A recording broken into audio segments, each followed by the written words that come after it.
All right, well, welcome to CO 230, the Introduction to Telecommunications. My name is Simon Mahayevsky, and I'm one of the full-time faculty here teaching classes anywhere from programming through databases, Linux administration. And this particular class, it's a theory class, so there is a potential of this being all very boring, but we'll make sure that your experience is different. In this class, we'll talk about a whole range of technology subjects. We'll talk about data. We'll talk about how wiring is constructed. We'll talk about how data flows through wires, through wireless technology. We'll talk about servers, and we'll talk about very many different details. So when you study throughout this class, you'll be exposed to different areas of technology. So then we have other classes that take it to a deeper level of detail. Okay, and I'll tell you when some of the classes plug in and what are the opportunities here at GRCC. In a few minutes, I'll ask you to introduce yourself. So I'll ask for your first name, last name, perhaps what it is that you are pursuing here at GRCC, and what is your experience with telecommunications or with technology in general? Now, before we get started with that, does anybody know what those squares on the screen are? QR codes, yeah. Anybody has a device that can scan those? Okay, go ahead and scan it. See what's behind there.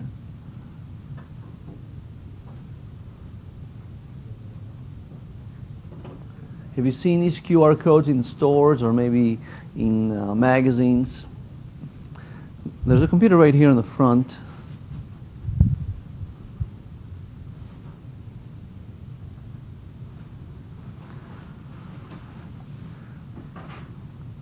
Any results?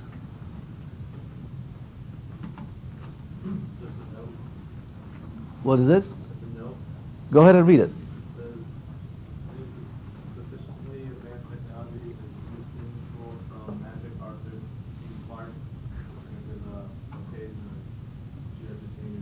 Okay, good. So it's a quote.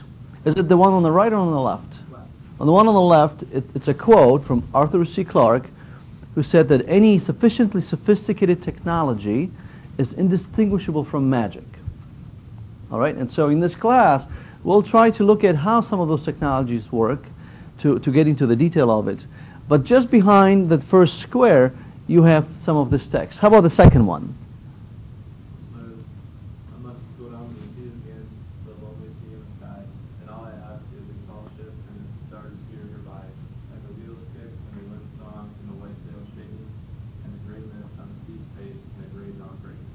All right, very good. Anybody recognizes that poem?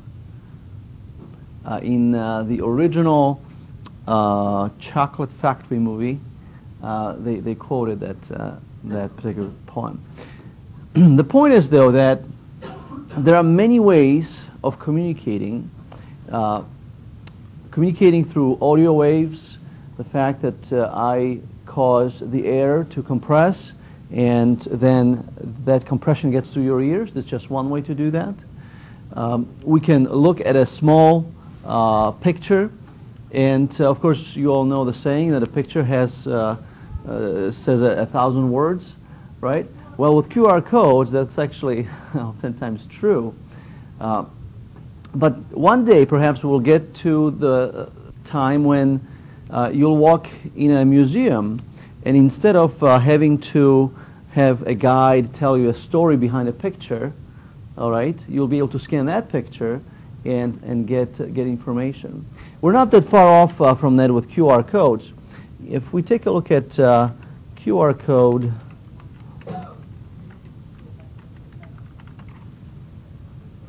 see, let's look at those QR codes here.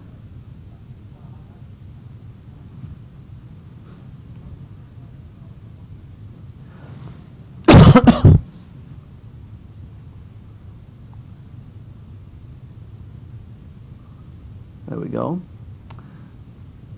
Notice that these QR codes have an artistic element to them. And the reason why that's possible is that the QR code technology allows for 30% of distortion. and you still get the message. Okay, because as your hand moves with the phone and you're scanning a code, there needs to be that element of resilience. So the artists took advantage of that, and they are actually changing how the QR code looks to be more picture-like. Some of my favorite ones are still coming up here. Let's see. Here's the Disney one.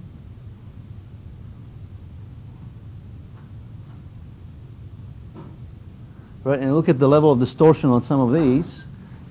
And yet, because of the error level resilience, it'll still read it and it'll communicate the message. So we have very many different ways of communicating today.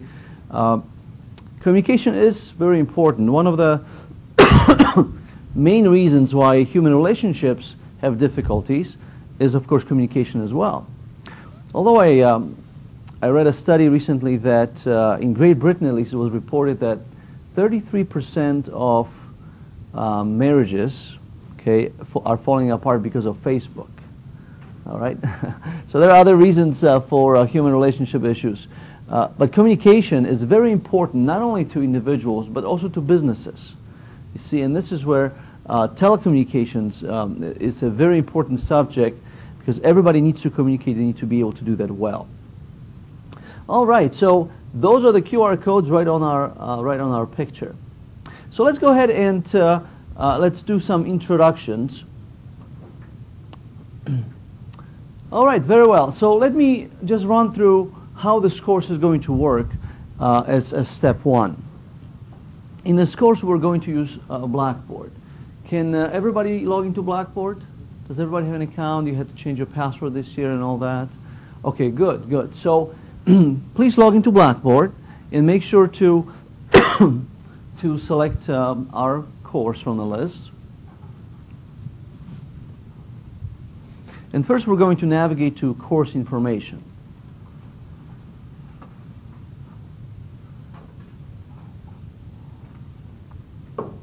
All right, here under course information we have the syllabus. Inside we have description of the course, the needed materials, which is our textbook.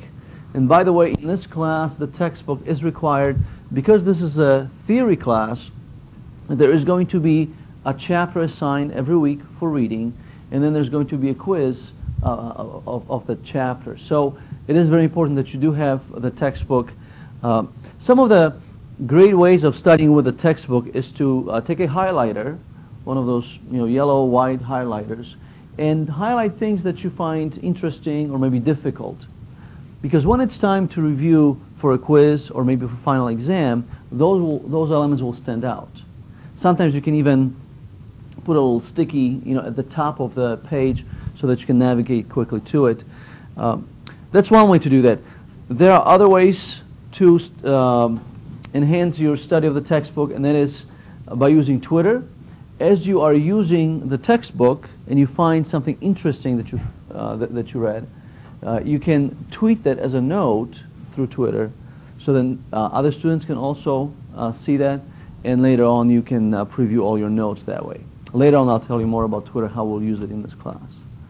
So that's the textbook. We have our grading schema. As you can see, most of the grade for this class is going to be based on the assessment of the theory. We have some course outcomes and scanning down some basic policies for attendance and other common policies that you probably are familiar from other classes. Any questions about the syllabus? All right, very, very well. So we'll go ahead and close that. Next we have the schedule link. And the schedule basically helps us to see what are we doing each week.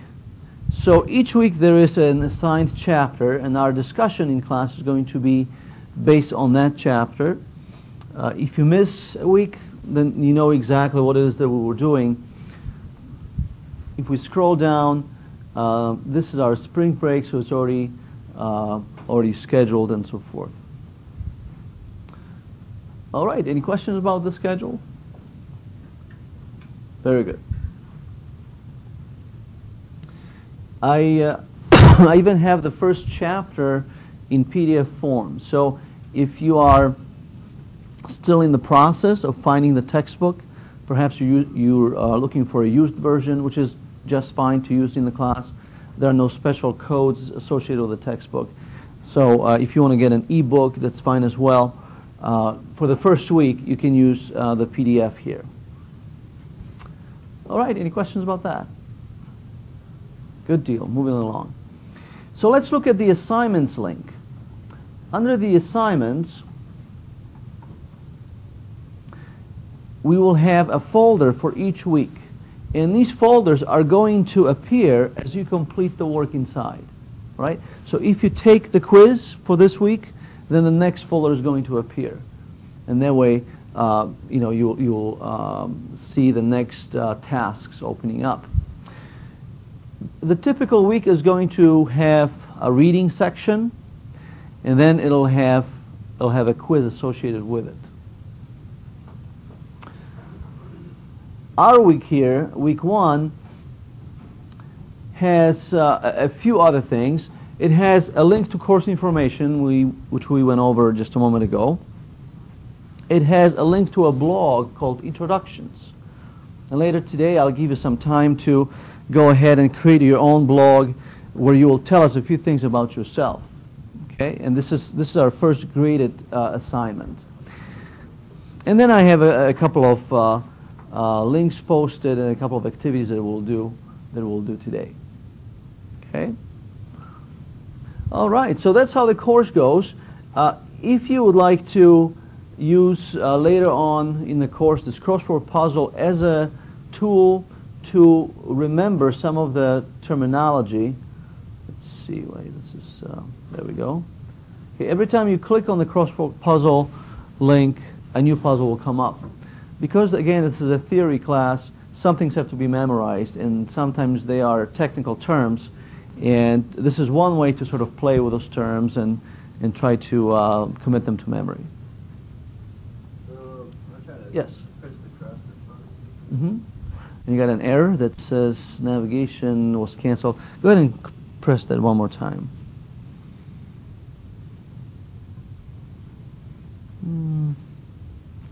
If you don't mind just closing Internet Explorer and try that in Firefox. For some reason the crossword puzzle did not open for him. Is anybody else in Internet Explorer? And you can see it okay?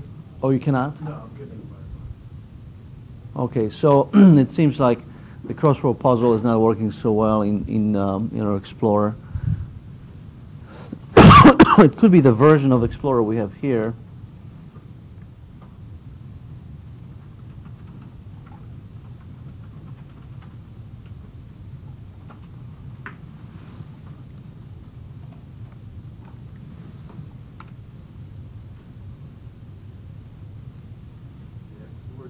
Oh, okay, all right, good. Well, for everybody who's in web design, right, it's part of the unfortunate reality that things work in one browser and they do not work in the other one. All right, well, I'll try to look into it to see what happened with Internet Explorer. But Firefox is a great browser. It's also a great project. There's a whole community behind Firefox worldwide that is contributing to it through an open source principles. So it is a very successful open source project, yeah. Well, good. That's the puzzle. Now let me navigate back just for a moment to the announcement section, because in the announcement sections I mentioned something called Personal Learning Network. Okay, this class is all about telecommunications, and one thing that is different today from how perhaps even in medieval times people went to school is that you have a computer in front of you. Okay, so every time we talk about a subject and there's terminology that's unknown, maybe an acronym or a technical expression, make sure to have Google open and use the word definition first, and then whatever it is that you're looking for. That way, you can quickly catch up and learn something new. While many people don't really subscribe to Wikipedia, I believe it's a great resource. It is in sort of a quantum state of being right, which means that some subject may not be all that accurate, but they're still more accurate than the majority of pages out there. So it's a great resource as well. But the reason why I'm talking about the PC in front of you is that years ago a classroom was really made out of the instructor, the students, maybe a textbook, and it was a learning network. So when there was a question, you would have to reference whatever was in the network for an answer. Well, today we can go and grow those learning networks quite a bit. And what's interesting is that the learning network that you will have leaving this class is probably more important than anything specifically that you have learned. Why? Because the half-life of knowledge is very short today. What's half-life? Anybody familiar with that expression? What's a half-life? Anybody good with chemistry? Go ahead. How long it takes for half of it to deteriorate. Okay, yeah. So in chemistry, certain elements are going to deteriorate at a steady pace. So carbon, for example, all right? If there is an archaeological dig, we can locate some carbon elements. We can tell how long ago something was created because that carbon element falls apart at a steady pace. Okay, so half-life of knowledge today, okay, how quickly it takes for knowledge to basically be useless, okay, that is a very short period of time. A lot of times you will learn a language in school, and then you can't use that because that language is no longer current, all right? Because of that, it is very important that we investigate new ways of learning, not just sort of remember and then repeat. The remember and repeat is a great learning theory, and it's called behaviorism, and it goes back to someone called Pavlov. Are you guys familiar with the experiment of Pavlov's dog? Anybody remembers what happened there? What was the principle? Go ahead. You train them that whenever you ring a bell, the dog would salivate because he thought, if I remember correctly, that he thought he was getting a treat. Okay, yes. He trained the behavior that, so he got to the point where he didn't have to give him the food. The dog would just anticipate it. Yeah, so the whole idea is that in this learning theory, you have a stimuli that are producing certain results. And you can train people through repetition and reward process to do anything, hopefully. So yes, they would feed the dog and ring a bell. Feed the dog and ring a bell. Finally, if you just rang the bell, the dog would salivate. So that happens in school today, all right? What ends up happening is, you come to class and you have to memorize these things in order to get an A, all right? And that's sort of a repeated process so that next semester when the instructor explains, well, this is what you need to do to get an A, right? Students start salivating, and that's behaviorism, and it works fine for many things. But in technology, what we're saying is that it moves so quickly that we have to learn new ways of learning so that we stay on top of developments. Okay. One of the biggest issues in technology for technology professionals is that oftentimes we don't know what we don't know. Right? That's sort of a deep subject because if you don't know what you don't know, then you cannot ask questions. You're pretty ignorant about your actually position in the learning process. So there are things today that you can do to resolve that, to help to avoid the situation where you're doing nothing while you should be doing something. And that one tool today that helps us with that is Twitter. Think about it. In the past, technology professionals would go to conferences in order to network with other professionals and in order to learn something new that's useful for the office. All right? Well, it costs money to fly you out there. It costs money to actually enter a conference, to stay at the hotel and all that. So Twitter allows you to follow or to listen to people who are leaders in an industry, just as if you were at the conference. Oftentimes, presenters will tweet about how they're preparing a specific presentation and topic, and they'll tweet about it first, and then they'll present it at some conference. So if you can follow specific individuals on Twitter and listen to what they have to say, you can keep up in your Java programming, in your PHP development, in your web design, whatever it is that is of interest to you. Now I'll show you the account that I am using for starting up your personal learning networks. Basically, before each one of our classes start, we'll go over some of the things that I have found online, and I'll also ask you for input, things that I have learned in the last week. And some of them are going to refer to specific classes, like the CO232 class for Linux administration, and some of them are going to span multiple courses. Okay, but this is one way to plug yourself into a learning network that's going to help you to read many blogs all at the same time, because others are reading them and are only basically telling you what is of interest. So you can cover a lot of material, you can stay on top of developments. Okay, well, at this point, let me show you a quick video which has to do with this kind of knowing what we don't know issue. We'll go ahead and look at this recording, Did You Know?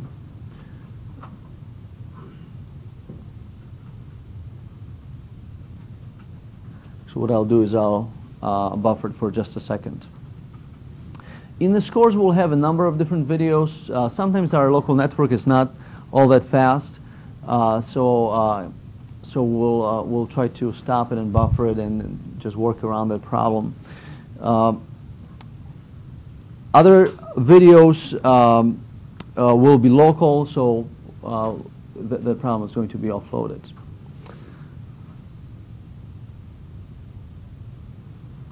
All right. Just a moment.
Well, sorry about that. We'll resume this in just a moment. Do you notice the migration, really, of knowledge from books? You know, back when Gutenberg came up with the movable type, why was it so important? And what door did that open? Faster book writing. Copying, right? Copying, Okay, cheaper maybe. See, because prior to that, you had to by hand copy every book, so it was very expensive. People had no reason to learn to read because there were no books available. But with Gutenberg's movable type, suddenly you could publish a lot of books inexpensively, which is why Reformation and all these other things took place. Later, other developments took place. I mean, think about PC computing. The fact that most people have access to a PC either at home or in a nearby library is huge. The communication can take place through email. The access to MD.com where people self-diagnose and all that. That's huge access for education. And of course today, with cell phone use, we have a lot of this data right at our palm's access. So again, how to take advantage of those resources well, it's part of the things that we'll be talking about in this course.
I'm probably running it at too high of a resolution anyway.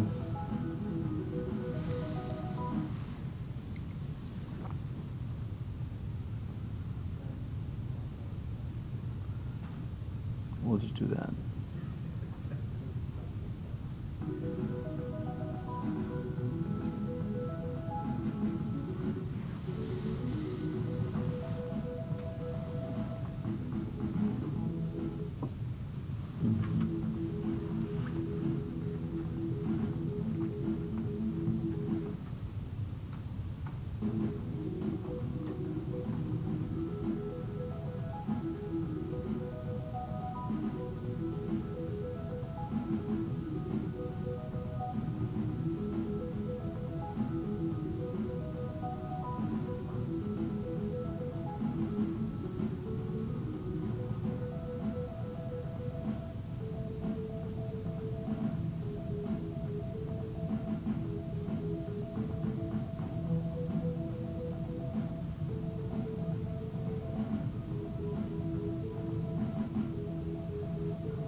Okay, so what have you found that's interesting, maybe something new from this presentation? Any fact that got your attention? That last part was kind of interesting. It was if you put in the blood cell. Yeah. That's crazy. Yeah, but that's, that is where we're going in terms of the size of devices, yeah. Anything else? No more than 90%. Yeah, yeah. Now that's interesting for many reasons. You have legal issues, of course. You have expression of people who somehow believe differently. There's like a disagreement between sort of the middleman in music and the consumer.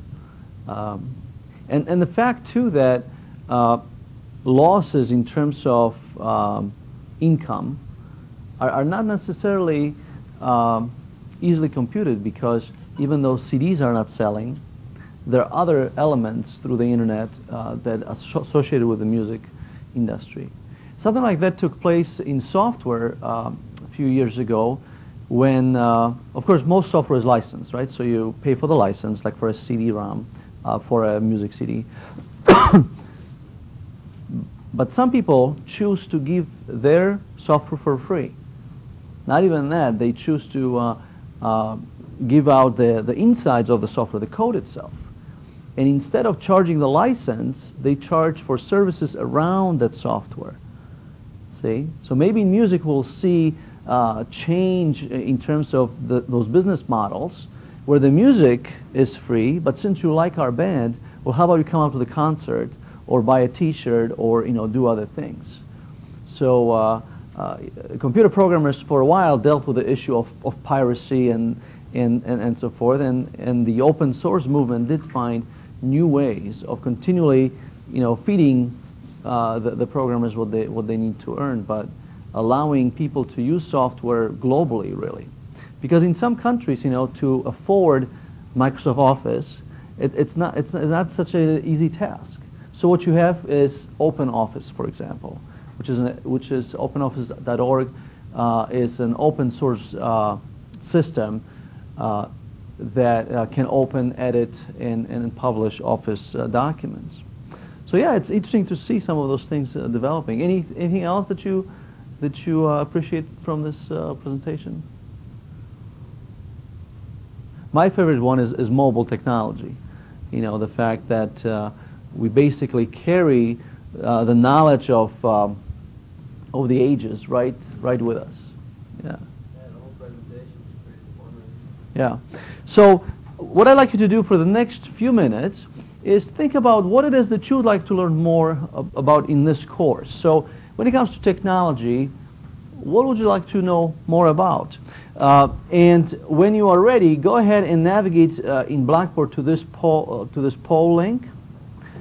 And you should be presented with a text box that will allow you to enter your answer.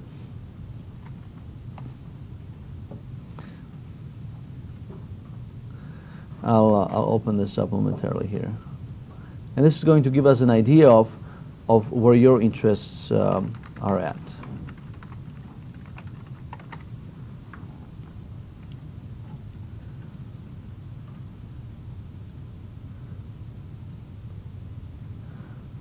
Okay, so now if you navigate to this URL, you may have to refresh your page.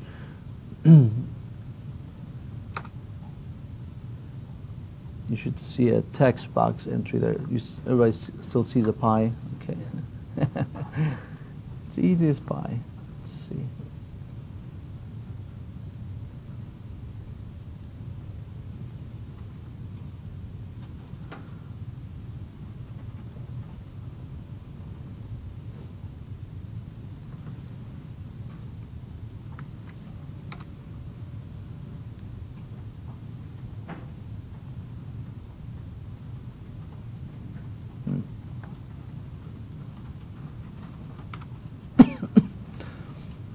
All right, so go ahead and press F5 to refresh. You should see a text box there, and go ahead and put into the text box what it is that you would like to learn about in terms of technology in our class.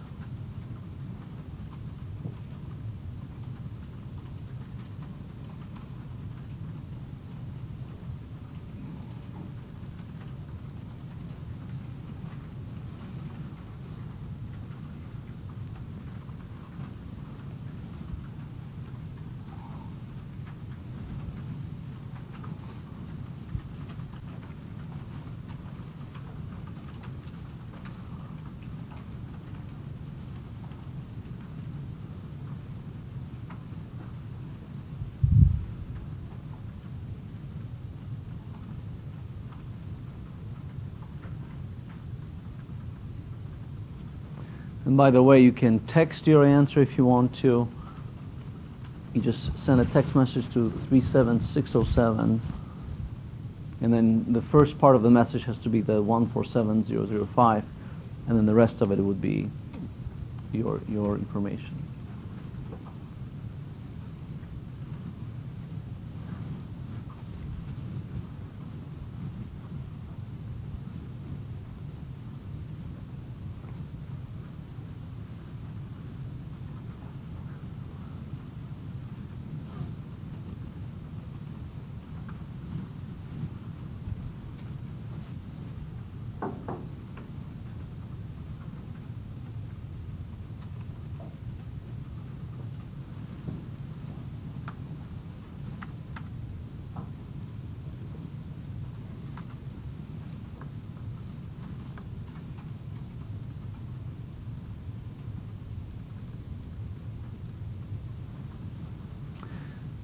This type of technology is used usually at conferences. So let's say you have 5,000 people sitting in the audience. You can create a multiple choice question, and then people can text their answer or their selection. Or you can use an open-ended question like what we did. Okay, so we have information about the cloud, about mobile media. Very good, yeah. So Moore's law, there's a number of laws that would tell us that things need to be cheaper, need to be faster. We can see that, and as long as the battery can support it, I'm okay with that. Unfortunately, some of the Apple products recently had a cheaper and faster, but without the battery support, that doesn't work. Okay. Yeah, so most people are done. What we'll do is we'll switch to this display. Okay, so we are going to talk about compression. We'll talk about wireless communication. And so that's going to help us understand about how to move a lot of data quickly. Let's see. And yeah, in terms of keeping track of technology, we'll talk about early adopters. We'll talk about what is the best place to be in terms of the early adoption curve. Very good. So interest in mobile media. Very good. Networks.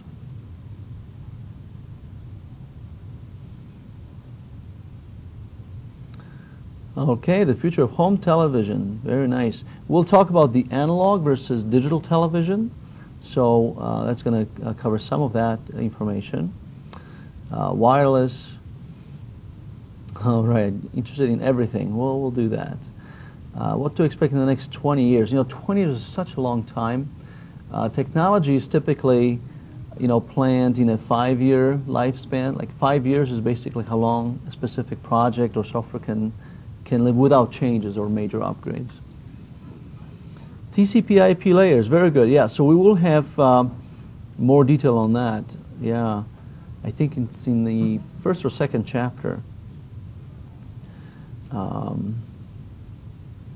Methods of communication, great.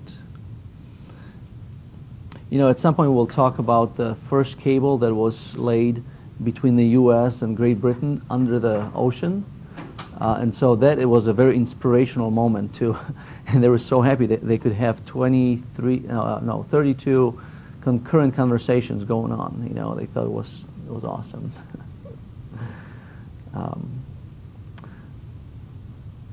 All right, we'll talk about Twitter.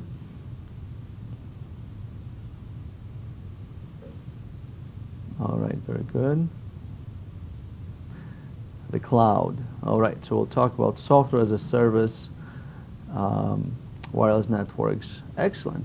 Yeah, so this gives us a nice idea of where you're coming from, and we'll try to satisfied some of these answers.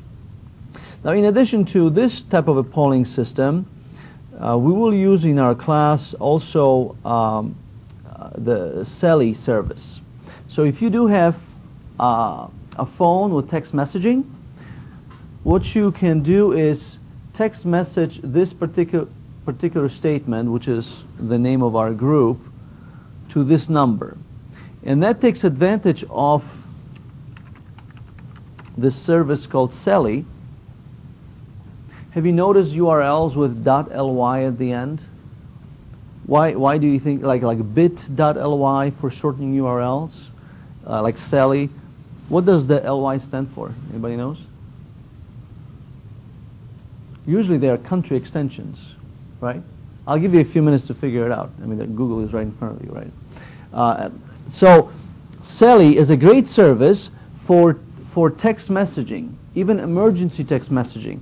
If there is a small school system next door, let them know about it, because you can have parents either being imported or parents themselves can sign up. It's a free service, and you basically can send out emergency text notifications. It's useful to us because once you sign up to the cell, I'll be able to create a poll, and even when the class is not in session, we'll be able to get answers from you, right? So it's going to be another way of us looking and experiencing telecommunications. And this is just going to be one exercise. It's not like we're going to, texting you every week. But this is a nice service that can be used for a number of different scenarios and business models here. Yeah. Very good. Any questions so far? All right, great. So that's CELI. And not everybody has access to an internet-enabled phone, but it seems that text messaging has a little bit wider access. And Twitter can also be linked to text messaging. So that way when someone you follow and you feel has something that you'd like to know about immediately, you can get a text message from Twitter as well, all right? All of those ways help you to track the information that you need. Yeah, excellent. I have a short video recorded here that you can take a look at home on how to set up a Twitter account, okay? Twitter account can be set up very easily by simply going to twitter.com, and you put in your name, your email, and password, and that's how you create the account. All right, so it is fairly straightforward. Once you're inside, and I'll go ahead and log in. Once you're inside, you can search for specific individuals or technologies. So let's say that you're looking for Microsoft. All right? It shows you Microsoft accounts that have been set up, or maybe people that are talking about Microsoft. And often you have the company that actually is using a Twitter account. And so then you can expect things like major news, maybe some informal chatter. But really what you're looking for in these systems is to find the engineers, the individuals that are working for Microsoft. Because they are the ones who have inside information of where the projects are going, what is they're working on. Or maybe you are a programmer and you like .NET. Well, other programmers who use Twitter are going to tell you where some code snippets are, or maybe how the new version of .NET is behaving. So that's how you can start populating that learning network that you can keep. So oftentimes what you have to do is you have to have a separate account for your professional life and a separate account for your everything else. You might have Twitter account to track you know, your favorite entertainer, your music band, and your friends, right? That's one account. It's a different account then for your professional life, because you will only talk about the professional elements. Hey, I read in this newspaper, or I read on this blog something, here's the link. Those are the expressions that you would use with your professional account. You probably see this on Facebook, where people are going to have a personal account and then a separate professional account. Did you notice in that video it mentioned that people get fired sometimes for posting things about their work?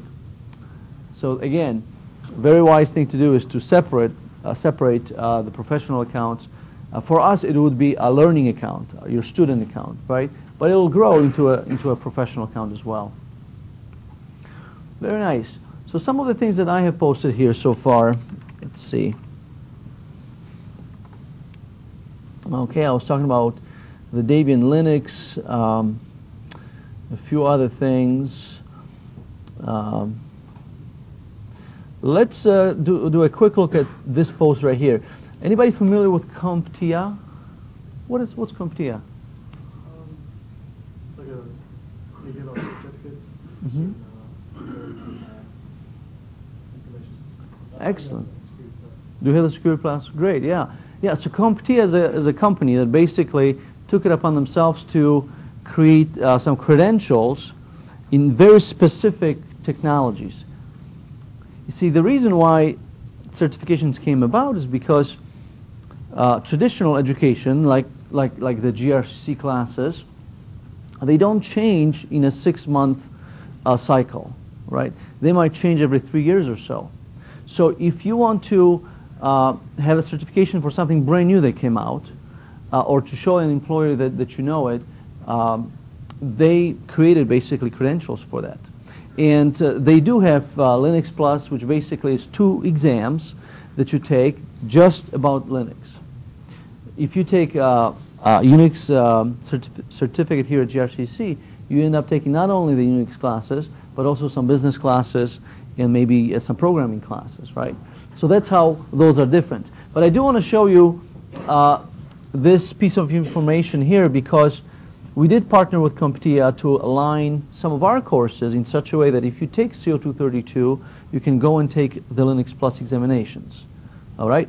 And I want to show you this particular video because they do explain why certifications are important and how technology is still a great field to be in. All right?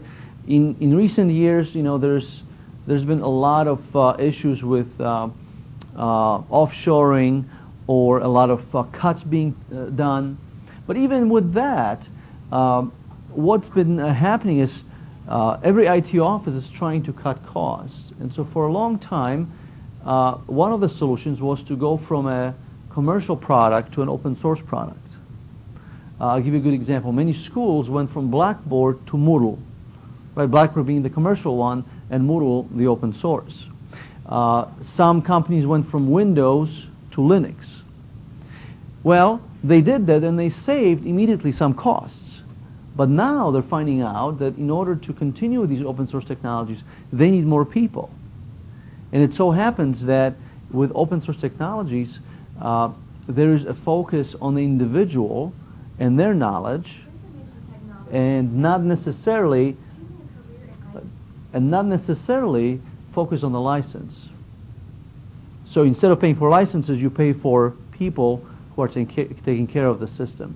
The same commands that people used in the 80s to take care of Unix are still active. Okay? The same things that took place in Windows 3.1 are not necessarily, you know, true today. So you can see how your investment of intellectual property, so your time and your memory and all that, is very well spent in open source technologies. But I want to show you here just quickly about CompTIA in general and then specific certifications. Whether you're interested in music, retail, medicine, government, mobile technologies and gadgets, or want to see and change the world, companies in all industries depend on skilled IT employees. Did you know more than 15 million young professionals work in this fast-paced and growing field? And more than 1 million IT workers got their start with CompTIA? As the non-profit association for the IT industry, CompTIA can help you begin your career. For more than 25 years, CompTIA has been helping students who are just starting out with the right tools they need to enter the growing IT workforce. CompTIA's Education to Careers program provides benefits and discounts to member schools and their students. You may be eligible for certification job.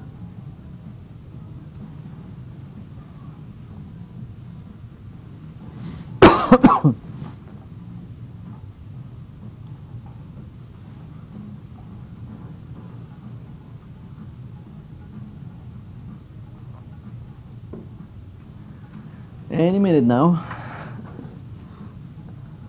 Are they pretty expensive? CompTIA? Yeah. So the test itself, if you go through GRCC, it's about $130 per test. It's about $180 if you do it directly through them. Is it a one-time thing when you fail or time you get like a chance to do it again or you fail? You pay again. What do you mean, like, you get certifications for this one? Can you, so, you Whether can, you attend high school, community college, university. all right, so can you get certifications through the website? You have to actually go to a specific place on 28th Street, the New Horizons. You pay for the test, you take a test, and if you pass, you get the certification. It's called New Horizons. Yeah, New Horizons is the place, but you go to a website called Prometric to register for the test. And let me know if you want to take a test. I'll help you to arrange that. Okay, Yep. cool, thank you. University or trade school, you can learn employable skills to land an IT job in many different fields. Get a CompTIA certification through CompTIA's education program. A certification is an actual test of knowledge, proof that you have learned and understand baseline IT skills. With this authorized certification on your resume or job application, potential employers know that they can depend on you as you start a new job to get up to speed quickly. CompTIA offers many certifications covering different vendor technologies and systems. Many of our certifications are stepping stones and prerequisites into advanced certificates and careers. CompTIA certifications include A+, Network Plus, Security Plus, Project Plus, and more. In fact, CompTIA certifications are the best way to get trained and tested as a new IT professional. CompTIA A+ got my foot in the door. It made my resume stand out. I am very happy with the way things have ended up career-wise for me. A few years ago, I never thought I would be where I am now.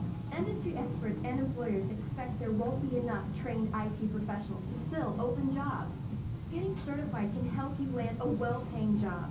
For example, people certified with CompTIA A+ say their annual starting salary earned them as much as $66,000 a year. Not bad. So some of those Gartner and other research elements, you can go to salary.com, and then you can see for the West Michigan Grand Rapids area what some of that pay may be. But the best way to get into IT is either through an A+ certification to be a PC technician, or with maybe like Linux Plus or Security Plus, where you are Get a entering. certification that will help you get that job. Where you enter as a network administrator, and so those are sort of entry-level positions that are often available. Help desk also are basically ways to get it through in the door, and then you can get attached to projects and then pursue some of the other positions that basically it's a chicken and egg. They want the experience at the same time as education and credentials. So. Certification helps you with job security. Certification provides advancement opportunities. Certification increases recognition and respect for managers, peers, and customers. Certified technicians can negotiate higher salaries. You have what it takes to be part of the exciting IT industry, and earning a CompTIA certification is the first step in starting your IT career. For more information, visit www.comptia.org. Find out if your school is a CompTIA Education Program member, E2C, and start taking advantage of its benefits. future is waiting for you. All right, so here's an upbeat introduction by CompTIA. But the bottom line is that there are many opportunities in the industry, and this specific class is going to talk about very many different elements of technology. All right, so again, if you find something of interest in the textbook, something that maybe is right up your alley, you know, ask me, and I can tell you which other classes may apply to that as well. Yes, yes. Okay, so CompTIA decided to do their certifications like Microsoft. Mm-hmm. And we have 2 years. It depends on the certification, but yeah. Right, but like A+, I believe A+, the Linux security, the way I know, you have to do it every 2 years. Do you have to pay? There may be discounted rate, but I imagine you have to pay, yeah. Now, It depends like what company you work for and stuff too. right, the bottom line of those certifications is that they are different than your traditional education. Your associate degree, you don't have to renew, right? Because it's general education, and whenever you try to go later for a bachelor's, you'll be fine. Certifications are supposed to be examination on a specific technology in a specific time, showing that you have mastery of this specific subject. All right, so it only makes sense that years later, if you're taking the certification for a job, you don't want to have, you know, Unix, you know, from the 80s. Right. You want to have whatever currently is there. Even though it's specifically in Unix, it's not a big difference, but with other technologies, it's huge difference. These certifications are designed there as a career startup tool. So the hope is that if you have a certification today, you already are in the career track where you have a job, and then you are going from there. You still can put on your resume that you had A+ certification in 2001, right? And hopefully you do not have to look for a job from start again for an entry-level position. CompTIA decided Yep. to put them in effect. Oh, I see what you're saying. Anybody that decided to take their certification after gaining your course certificate, but everyone before that, Mhm. actually, they don't have to. And that's all but everybody that's taking it after gaining their course certificate. Yeah, yeah, and I do think that it depends on which certification. I was just reading about this certification that in fact at this time there was no need to renew them. But you know, this is actually the case with most certifications, even Microsoft. You know, I actually have the Microsoft Certified Solution Developer certification, and when I took it, it said you did not have to renew it. Well, now most Microsoft certifications you do have to renew. Or Oracle. You know, Oracle will certify you on a specific version.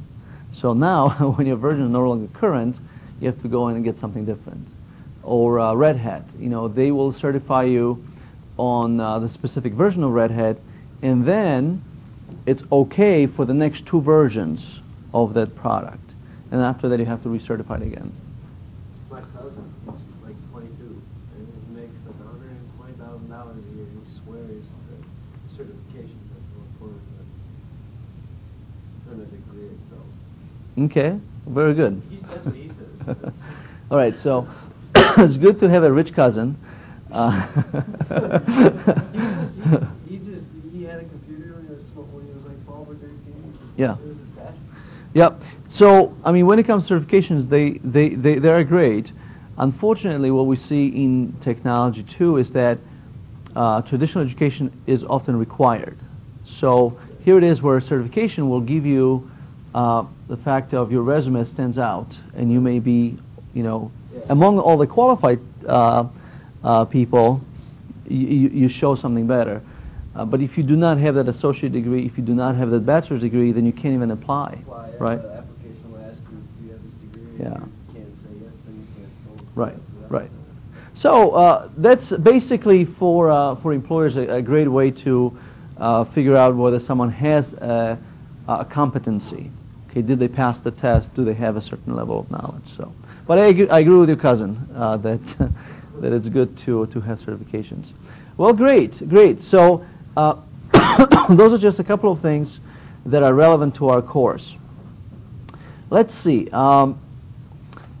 let's go back to assignments, and I just want to show you what it is that we will do today and what it is that we'll do next week. Today, I'd like you to take a few minutes, click on the introductions link, and tell us a little bit about yourself. You already did in class, and that's fine. But this blog here helps us to use a telecommunications technology that is very common today. So, in the introductions blog, this is a gradable assignment, our first gradable assignment, and so that way we get started. If you do not finish that blog while you're in class, you can finish it at home. You know, that's fine. For next week, okay, according to our schedule, please read chapter 1 from the textbook. All right, chapter 1. And again, as you read it, if you want to tweet about it, attach the #CO232 hashtag. That way, we'll be able to share some of those findings. But that's the assigned reading, and when you come to class, we'll have a discussion, right? So first you read, then we come to class, we have a discussion, and then finally you'll take a quiz on that material, all right? A lot of times our discussion is going to be very passionate, so that the quiz might be homework, all right? So if you want to make the discussion passionate, feel free to do that.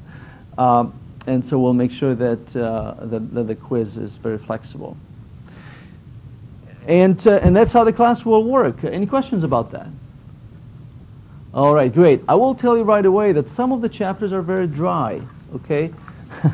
Because they will talk about data corruption, and they'll talk about ways of making sure that you know, wires don't have too much interference.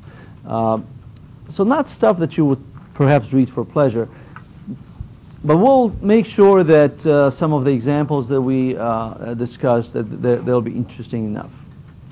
So reading first, then discussion, and then we'll have the assessment on that. All right, so go ahead and get started on your blog. Make sure to get to know each other, so that way if there's a need to collaborate on notes, you can do that. We will have at least one project where I'll split you into smaller groups, and you will work on the wiki, the wiki system. Other than that, that's all that I have scheduled for today. So thank you very much for your participation. If you have other questions, feel free to come up and we'll talk about that.